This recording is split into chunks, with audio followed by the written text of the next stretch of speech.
అన్న నమస్తే అన్న. మరి ఈ రోజున వైసీపీ నాయకులందరూ ఆరోపిస్తూ ఉన్నారు, ఏదైతే మెగా డిఎస్సి రిలీజ్ చేశారో 16,000 పోస్టుల్లో దానిలో చాలా అవకతవకలు జరిగింది. ఒక్కో పోస్టును వచ్చేసి 15 లక్షల చొప్పున కుటుంబ నాయకులు చంద్రబాబు లోకేష్ అమ్ముకున్నారు అని చెప్పి. నిజంగా అమ్ముకున్నట్లయితే వైసీపీ నాయకుల దగ్గర ఆధారం అంటే బయటకు ఎందుకు రావట్లేదు, ఎందుకని కేసు కూడా వేయచ్చు, మరి ఎందుకని వేయట్లేదంట? మేము చెప్పేది ఒకటే, వైసీపీ రాజకీయం ఎంత బురద జల్లే రాజకీయం. నీ 5 సంవత్సరాల్లో ఒక్క పోస్ట్ కూడా రిలీజ్ చేయకుండా, ఏమీ చేయకుండా మీరేం చేశారు? డిఎస్సి రిలీజ్ చేసి ఎన్ని సంవత్సరాలు అయింది? 2 సంవత్సరాలు అవుతుంది. మరి ఇన్ని రోజులు ఏం చేశారు? సరే ఓకే, ఇది మీ దగ్గర ఆధారాలు ఉన్నాయా? ఆధారాలు ఉంటే తీసుకొచ్చి కోర్టుకి వేయండి. పలానా ఎమ్మెల్యే వీడి దగ్గర ఏం తీసుకున్నాడు, మీ పచ్చి ప్రూఫ్ ఉందిగా. ప్రూఫ్ లేకుండా ఎవరు ఇచ్చారుగా. నువ్వు ఇచ్చేందుకు నీకు బాధ ఏంటి? ఏమండి, జగన్మోహన్ రెడ్డి అనే వ్యక్తి ఇదే టీచర్ని వైన్ షాప్ దగ్గర కూర్చోబెట్టి మందం ఇచ్చాడు. అదే చంద్రబాబు ఏం చేస్తున్నాడు? చదువుకున్న టీచర్లు 10 మందికి చదువు చెప్పాలని చెప్పేసి ఉద్యోగాలు ఇచ్చి భర్తీ చేశాడు. అది చంద్రబాబు గారికి జగన్మోహన్ రెడ్డికి ఉన్న తేడా. నీ హయాంలో ఎవరన్నా ప్రభుత్వ పాఠశాల స్కూల్ ర్యాంకులు వచ్చినాయా? ఈరోజు చంద్రబాబు గారి దయ వల్ల ఇలాంటి టీచర్లందరూ మంచి వాళ్ళందరూ చేసుకొని వాళ్ళ ఇంటర్వ్యూలు చేసి మంచి టీచర్లు పెట్టబట్టే ఈరోజు ఒక్కొక్క పిల్లవాడు వచ్చేసి 980, 970 మార్కులు తెచ్చుకోగలరు. నువ్వేం చేసావు? ఇదే టీచర్ని వైన్ షాప్ దగ్గర గుర్తుపెట్టు. చంద్రబాబు గారు లోకేష్ ఏం చేశారు? ఇదే టీచర్ని ఇంకా ఎడ్యుకేషన్ చేయాలి మీరు చెప్పి సింగపూర్ పంపించేసి ఇంకా దానిలో ఉన్న మెలుకుని నేర్చుకో. నువ్వే పిల్లల్ని జగన్మోహన్ రెడ్డి ఒకటి నేను చెబుతున్నాను, వైకాపా నాయకులు, మీ దగ్గర నిజంగా దమ్ము ధైర్యం ఉంటే, మీ దగ్గర నిజంగా అన్ని ఆధారాలు ఉంటే తీసుకొని రండి. మీ వెనకాల తీసుకున్నారు, లంచం ఇచ్చిన ఉంటారుగా, లంచాలు తీసుకొని జాబు రానోడు ఉంటారుగా, వాళ్ళందరినీ తీసుకొచ్చి మీడియా ముందు కూర్చొని ఆధారాలతో కోర్టుకి వెళ్ళండి. పిచ్చి ఆరోపణలు ఒకటేనండి. రాష్ట్రం పచ్చగా ఉంది, వీళ్ళకి పచ్చదనంగా ఉండకూడదు. ఎవరు వాళ్ళు ఒక్కళ్ళే శుభ్రంగా ఉండాలి, మిగతా వాళ్ళంతా అడుక్కు తింటుంటే అప్పుడు వీళ్ళ దగ్గరికి వెళ్ళి చేతులతో కట్టుకుంటే అది వాళ్ళ నైజం. అది జగన్మోహన్ రెడ్డి యొక్క విధి విధానం. అంటే అన్న, నిజంగా లోకేష్ 15 లక్షల చొప్పున ఒక్కో సీట్ అమ్ముకుంటే మీరు అన్నట్లుగా 2 సంవత్సరాల కాల వ్యవధిలో మరి అప్పుడు బయటికి రాని మనుషులు ఈ రోజు ఎందుకు బయటకు వస్తున్నారు? ఈ రోజున 10th క్లాస్ ఉత్తీర్ణ శాతం కూడా పెరిగిన టైం చూసుకున్నట్లయితే మనం ఏంటి ఎలా చూడొచ్చు? అంటే వీళ్ళకి ఇంకా ఏం అర్థం కావట్లా. ఎక్కడ చూసినా చంద్రబాబు గారు చేస్తున్నాడు. డెవలప్మెంట్ వెళ్తుంటే వీళ్ళు ఏమనుకున్నారు? మనలాగే ఉంటుంది, మనం ఏం పీకాము ఆంధ్రప్రదేశ్కి, అందరూ ఏం చేస్తారో అని అనుకున్నాడేమో. అందరూ నీలాగ ఎదవలు ఉండరు, మంచోళ్ళు ఉంటారు, కొంచెం ఇదిగా ఉంటారు. నీ దగ్గర ఉన్న మంత్రులు అందరూ ఎలాంటి వాళ్ళు? సన్నాసులు, సద్దమ్మలు నువ్వు పెట్టావు.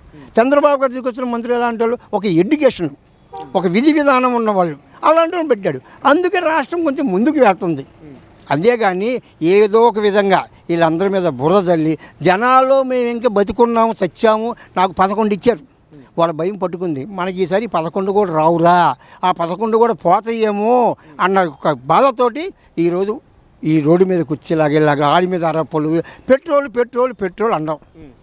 అసలు నేను సరే నువ్వు ఉన్నప్పుడు 10 సార్లు పెట్రోల్ పెంచావు. ఎందుకు పెంచావు? ఈరోజు ఏంటిది? ప్రపంచం అంతా తెలుసు, యుద్ధం వచ్చింది, క్రూడ్ ఆయిల్ రేటు పెరిగింది కాబట్టి ఇండియా మొత్తం పెరిగింది, కాబట్టి ఆంధ్రప్రదేశ్ కూడా పెరిగింది. నువ్వేం పీకావు? 10 సార్లు నువ్వు ఏ విధంగా పెంచావు? ఎందుకు? అది కారణం చెప్పను. పెట్రోల్ బంకులు మూసుంటే ఆ ముందుకెళ్ళి ధర్నా మామూలుగా వచ్చే సంతారు జనాభా. అసలు సిగ్గు శరము అనేది మీ దగ్గర అనేది ఏ క్వశ్చన్ లేదని చెప్పి నేను అనుకుంటున్నాను. అంటే ఏదైతే 16,000 పోస్టులు ఇచ్చేసారో అది మెగా డిఎస్సీనా దగా డిఎస్సీనా? ఏదో నిరుద్యోగ యువతకు ఏదో మబ్బు పెట్టి మాయలో నిలపడానికి తప్ప అసలు ఏమి చేశారు కుటుంబ ప్రభుత్వ నాయకులు అని చెప్పి కూడా అంటా ఉన్నారు. 16,000 మంది మరి ఎవరు రోడ్డు మీద రాలేదే, ఉద్యోగాలు తీసుకుని హాయిగా చేసుకుంటున్నారు. ఇంకా రాని వాళ్ళు ఎందుకు ఉన్నారు? సరే 16,000 మంది వచ్చే మీద ఎందుకు? నిదానంగా వాళ్ళందరికీ న్యాయం జరిగింది కాబట్టే, చంద్రబాబు గారికి ఇదిగా చేశారు కాబట్టి. ఎప్పుడైనా ఒకటి అన్యాయం అనేది ఎన్నో రోజులు ఉండదు. నువ్వు మీ బాబాయిని గొడ్డలతో వేసావు, అన్ని రోజులు రాలేవు. ఇప్పుడు ఎలా వచ్చింది బయటికి? నీ మంత్రులు చేసే స్కాములు ఎలాగ వస్తున్నాయి? నీ ఎమ్మెల్యేలు చేసే స్కాములు ఎందుకు వస్తాయి? ఒక పాపం అనేది ఎప్పుడైనా పండుద్ది, నిజం అనేది ఎప్పుడే నిలకడ మీద బయటపడుద్ది. అంతేగాని ఇందులో కంగారు పడాల్సిన పని లేదు. నిజంగా చంద్రబాబు గారు ఆ విధంగా చేయాలనుకుంటే నీలాగా ఇదిగా ఎప్పుడో ఇదిగా ఉండడు. ఎప్పుడైనా డెవలప్మెంట్ కోసము 16,000 పోస్టులు కాదు, ఇంకా రిలీజ్ చేస్తాడు చంద్రబాబు నాయుడు అనేవాడు. ఇంకో 16,000 పోస్టులు వస్తాయి. ఇంకో ఇది ఇలాంటి విద్యార్థులను ఎంతోమంది తయారు చేసి ఆంధ్రప్రదేశ్ విద్యార్థులు ఒక ఇది చూపించాలని చంద్రబాబు గారి ధ్యేయం. ఆంధ్రప్రదేశ్లో మన ఇండియా మ్యాప్లో ఆంధ్రప్రదేశ్లో నెంబర్ 1 రాష్ట్రం చేయాలనేది. నువ్వేం చేస్తావు? అమరావతిలో రోడ్డు వేస్తే ఆ రోడ్డుకున్న గ్రావెల్తో కూడా నువ్వు చెయ్యాలి అనకూడదు. కానీ ఆ గ్రావెల్ కూడా కొడుకుని మీ నాయకులు ఇది చేశాడు. చంద్రబాబు ఈరోజు రండి అమరావతి కాదు భ్రమరావతి అన్నావు. ఏంటి మరి నిరూపించు. ఏదైనా ఒకటే జగన్మోహన్ రెడ్డి ఇప్పటికైనా మారండి. మారి జనాలకి మంచి చేసేది ఏమైనా ఉంటే చెప్పండి. లేదు దమ్ముంటే అసెంబ్లీకి రండి రేపు. ఇదంతా వద్దా? చంద్రబాబు గారు పోస్టులు ఇది చేశారన్నారు. మీ దగ్గర ఆధారాలు ఉన్నాయి. ఈ ఆధారాలన్నీ తీసుకొచ్చి రేపు అసెంబ్లీలో పెట్టండి. జనమే చూస్తారు చంద్రబాబు గారు తప్పు చేశారా, చంద్రబాబు గారు తినేశారా ఏంటనేది ప్రజలకు తెలియాలిగా. నువ్వు మంచి చేయాలనుకున్నావు ప్రజల ముందు పెట్టండి. నువ్వు ఎక్కడ చేయాలి? నీ 11 కూడా ఎందుకు ఇచ్చారు? ఏదో వాళ్ళ సరుపును ప్రాటాడతామని చెప్పి రా. దమ్ముండి వచ్చి అసెంబ్లీలో నీ దమ్ము నిరూపించుకో, నీ అన్ని ఆధారాలు నిరూపించు, అప్పుడు మేము ఒప్పుకుంటాం. ఈరోజు అవినీతి జరిగింది అన్నాం. చంద్రబాబు గారు ఏం చేశారు? ఇలాంటి టీచర్లను బెట్టబట్టి ఉత్తీర్ణ శాతం పెరిగింది. నువ్వేం చేశావు? 10th క్లాస్ పేపర్ దొంగతనం చేసి 10th క్లాస్ పేపర్లు ఇచ్చేసి జైలుకి వెళ్ళావు. అందరూ తెలుసుగా ఆంధ్రప్రదేశ్లో ఇప్పుడు ఎవడైనా పునాది వచ్చేది ఎక్కడి నుంచి? 10th క్లాస్, తర్వాత ఇంటర్, తర్వాత డిగ్రీ, అలాగ నువ్వేం చేశావు? చంద్రబాబు గారు అందుకే ఎలాగైనా కింద నుంచి పునాది రావాలనే పాఠశాల విధానంలోనే ముందు రావాలని చెప్పి మంచి టీచర్లు వెళ్ళి 10కి 1కి 4 సార్లు ఇంటర్వ్యూలు చేసి చంద్రబాబు గారు చేస్తారు. నీలాగా పేపర్ దొంగతనాలు చేయటము, నీలాగా హత్యా రాజకీయాలు చేయటము, నీలాగా బాబాయిని గొడ్డలపోటు పోయటము అనేది చంద్రబాబు గారి నైజం కాదు. తెలుగుదేశం పార్టీ విధి విధానం కానే కాదు అన్న. మరి ఇటు ఏదైతే 2 సంవత్సరాల కాల వ్యవధిలో చంద్రబాబు నాయుడు గారు ప్రజలు ఎలా మోసం చేశాడో ఆ మోసపూరిత హామీలు అందరికీ ప్రజలకు తెలిసే విధంగా ప్రజల్లో ఉండండి అని చెప్పి వైసీపీ నాయకులు మాట్లాడుతున్నారు. ఇక ప్రజల్లోకి వస్తే అసలు ప్రజలు ఎలాంటి సంబంధం చెప్తారు? అసలు మీరు ఏం చెప్తారు? అసలు మీరు సరే, నువ్వు నిజంగా ప్రజల్లోకి రావాలి. వచ్చి నువ్వు చేసింది ఏంటో, వాళ్ళు చేసింది ఏంటో వచ్చి ఏం చెబుతారు మీరు? అమ్మ నేను గోతులు చేశాను, చంద్రబాబు వచ్చి గోతులు పూడ్చాడు. అమ్మ నేను ఒక గ్యాస్ బండ కూడా ఇవ్వలేదు, చంద్రబాబు వచ్చి 3 గ్యాస్ బండ్లు ఇచ్చాడు. అమ్మ నేను పెన్షన్ పెంచుతానని చెప్పి అన్నాను, 250 పెంచానమ్మా, చంద్రబాబు ఒకేసారి 2000 పెంచాడమ్మా అని చెబుతాం. నేను మెగా డిఎస్పీ అన్నాను కానీ ఎవరికి ఒక ఉద్యోగం ఇవ్వలేదమ్మా, చంద్రబాబు 15,000 పోస్టులు రిలీజ్ చేశాడమ్మా, ఇదమ్మా చంద్రబాబు చేసిన ద్రోహం అని చెబుతారా? నేను పిల్లల్ని సరిగ్గా చదివించలేదు, నా హయాంలో ఏ పిల్లవాడు 10th క్లాస్ కూడా పాస్ అవ్వలేదు, నా గంజాయి తాగారమ్మ బ్రహ్మాండంగా ఉన్నారని చెబుతావా? నేను చంద్రబాబు గారు కొంచెం నా పిల్లలు మొత్తం భవిష్యత్తు బాగా చేశాడని చెబుతావా? సిగ్గు, శరము, సీము, నెత్తులు అనేది ఉండాలా? ప్రజలు వచ్చి మిమ్మల్ని స్వీకరించుకుంటారా?